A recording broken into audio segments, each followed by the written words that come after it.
Kesan menyeramkan tak terlihat di De Koppel yang berada di kota Haarlem, Provinsi Holland Utara, Belanda, yang dulunya penjara. Berbentuk bundar dengan kubah raksasa dibangun tahun 1901 oleh arsitek Willem Metzeler. Desain panoptikon dari titik tengah terlihat di sekeliling bangunan yang memiliki 240 sel tahanan.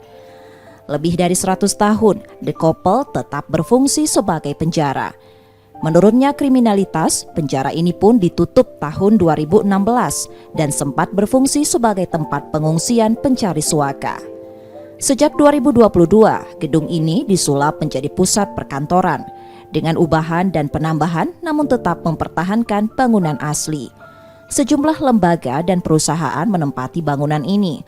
Salah satunya Radio Nederland Training Center, lembaga pelatihan media terkemuka di Belanda yang berada di sini sejak lebih dari setahun.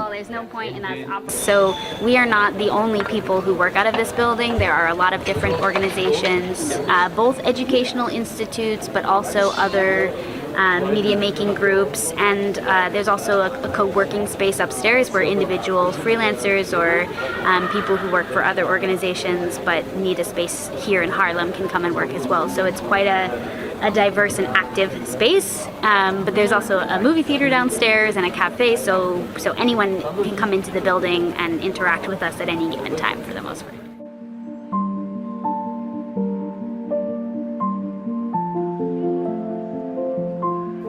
Meski fungsinya tak lagi untuk tempat narapidana menjalani hukuman, bangunan ini tetap pada ide luhurnya, membina dan mendidik penghuninya menjadi lebih baik. M. Rizky Nurmizan, Kompas TV, Haarlem, Belanda.